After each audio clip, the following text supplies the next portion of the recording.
अस्सलाम वालेकुम दोस्तों, आज की इस वीडियो में हम स्टार्ट करने जा रहे हैं एमएस एक्सेल को। एमएस एक्सेल के अंदर कैलकुलेशन के रिलेटेड तमाम प्रॉब्लम्स को हम सॉल्व करेंगे।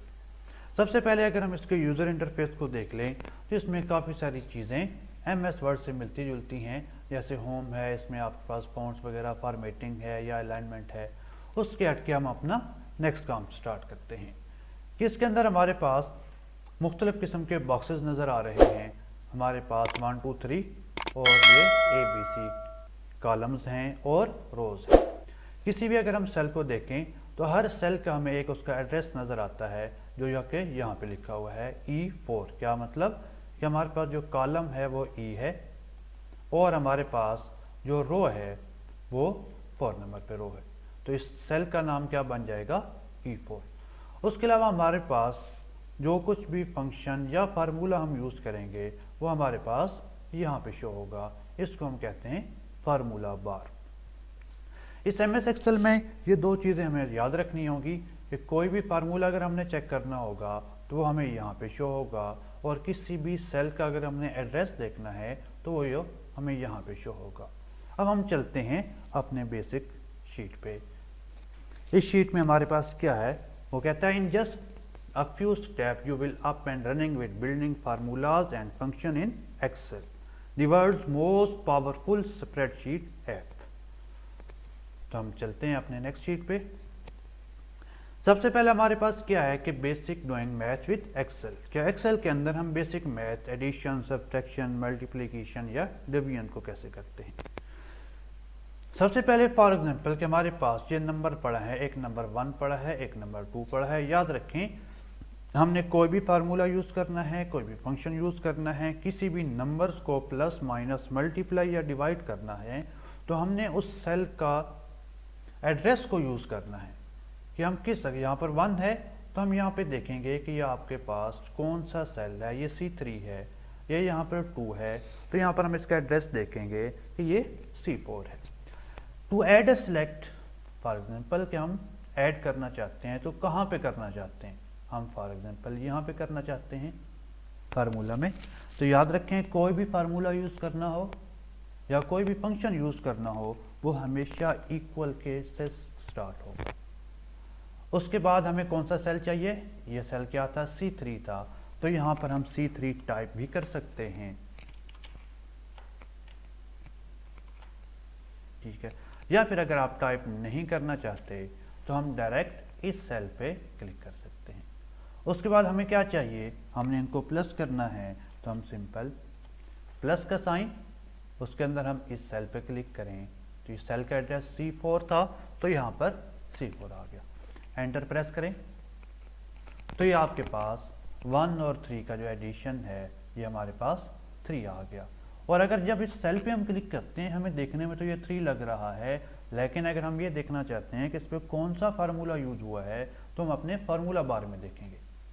फार्मूला बार में वो शो कर रहा है C3 प्लस C4 के इन दो सेल्स को वो यूज़ कर रहा है, प्लस कर रहा है। अब अगर यहाँ पर हम कोई भी वैल्यू चेंज भी करते हैं, यहाँ पर 1 की जगह पे 5 करते हैं तो यहाँ पर हमारे पास आंसर खुद ब खुद चेंज हो गया। तो सेकंड नंबर पे हमारे पास है सब्ट्रैक्ट का। सब्ट्रैक्ट में सेम इसी तरह इक्वल, कोई भी फार्मूला यूज करेंगे इक्वल के साइन से ही स्टार्ट करेंगे। जब तक हम इक्वल का साइन नहीं लगाएंगे हमारा फार्मूला स्टार्ट नहीं होगा। C3, उसके बाद हमें क्या चाहिए, माइनस, माइनस आ गई। उसके बाद C4, एंटर प्रेस करें, हमारे पास इसका आंसर आ गया। उसके बाद मल्टीप्लिकेशन, सेम इसी तरह इक्वल। अगर हमारे पास यहाँ पर आंसर में पहले से फार्मूले शो हो रहे हैं, C3 ये प्लस का है, नीचे चलें माइनस का है, C3 मल्टीप्लाई C4, इसी तरह डिवीजन का है, और लास्ट में है पावर का। कि पावर कैसे यूज़ करते हैं, ये पावर का साइन है। यहाँ पर अगर हम देखें C3 पावर C4, क्या मतलब 2 पावर 5। उसके बाद हम नेक्स्ट देखते हैं कि अपने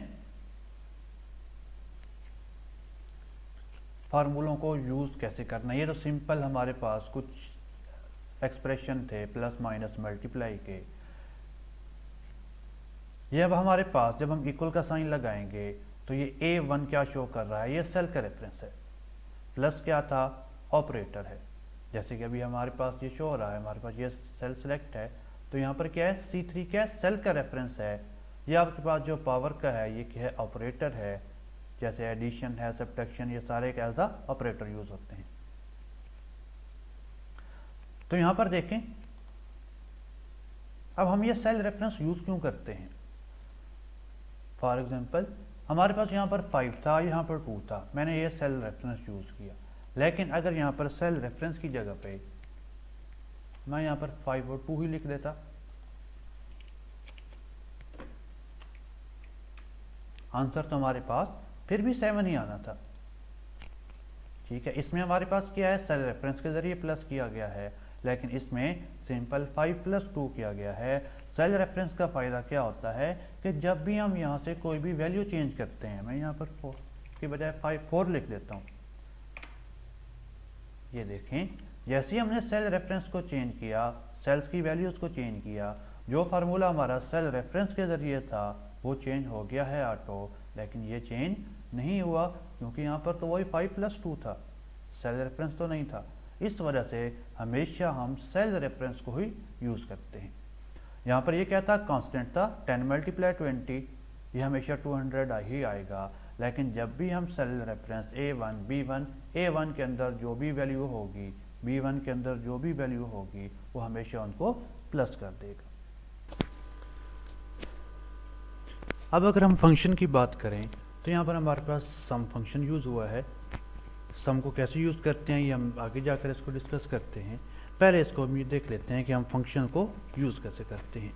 ये आगे लिखा हुआ है आर्गूमेंट। सम का मतलब क्या है, प्लस करना। अब ये कहाँ से प्लस करेगा, A1 से लेकर A10 तक। बजाय इसके कि हम A1 A2 A3 सारे सेल रेफरेंसेस लिखें, हम क्या चीज़ लिख देते हैं, A1 कॉलन और लास्ट वाला A10 लिख देते हैं। तो अब ये किससे क्या कहेंगे, ये आर्गूमेंट कहेंगे, या एक रेंज है कि कहाँ से लेकर उसने कहाँ तक हमें उसने प्लस करना है, या कोई भी फंक्शन है उसको यूज़ करना है। नीचे अगर हम देखें तो फंक्शन को कैसे यूज़ करेंगे, सबसे पहले इक्वल, जो हम फार्मूला या फंक्शन के लिए लाजमी होता है, उसके बाद फंक्शन का नेम, उसके बाद सबसे पहले ओपनिंग ब्रैकेट स्टार्ट करेंगे, उसके बाद हम अपना सेल का रेंज देंगे। उसके बाद अगर हमारे पास एक से ज़्यादा रेंजेस हों तो हम दरमियान में कामा लगाएंगे, और उसके बाद एक और आर्गूमेंट या एक और रेंज दे देंगे। जैसे यहाँ पर उसने सम किसको करना है, A1 से A10 तक करना है और C1 से C10 तक करना है। इसी तरह अगर हमें 1 से 2 से ज़्यादा देनी हो, फिर यहाँ पर कामा लगाएंगे और कामा लगाकर उसको आगे करते जाएंगे, और एंड पे फिर ब्रैकेट ऑफ करना ज़रूरी है। ठीक है, वो क्या कहता है, closing parenthesis Excel will usually add this for you when you press enter. जैसे ही एंटर प्रेस करेंगे, एक्सेल खुद ब खुद भी इस ब्रैकेट को क्लोज कर देगा। अब हम नेक्स्ट चलते हैं। नेक्स्ट यहाँ पर हमने अपने फंक्शंस को देखना है कि फंक्शन सम का फंक्शन कैसे काम करता है। अब सम के फंक्शन को एक से ज़्यादा तरीकों से हम यूज़ कर सकते हैं। फर्स्ट मेथड हमारे पास है under the amount colour fruit sale D7। वो कहता है कि यहाँ पर आप D7 जहाँ पे हमें आंसर चाहिए, ये देखिए यहाँ पर लिखा हुआ है। अगर हम इसको रेज करते हैं, ठीक है, कहता है यहाँ पर हम क्या चीज़ एंटर करेंगे, इक्वल, उसके बाद सम SUM सम ब्रैकेट, उसके बाद अब हमने यहाँ पर रेंज देनी है।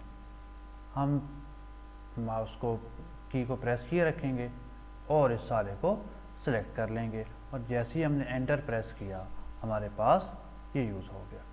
और सेकंड हमारे पास क्या है कि हम इस सारे को सिलेक्ट करते हैं और जहाँ पे हमने आंसर लेना है वहाँ पे सिलेक्ट करते हैं, और यहाँ पर हमारे पास एक ऑटो सम का ऑप्शन आता है, यहाँ पे हम क्लिक करते हैं।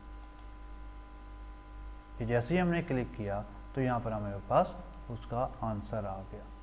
उसके बाद हमारे पास एक तीसरा है कि ऑल्ट इक्वल प्रेस करें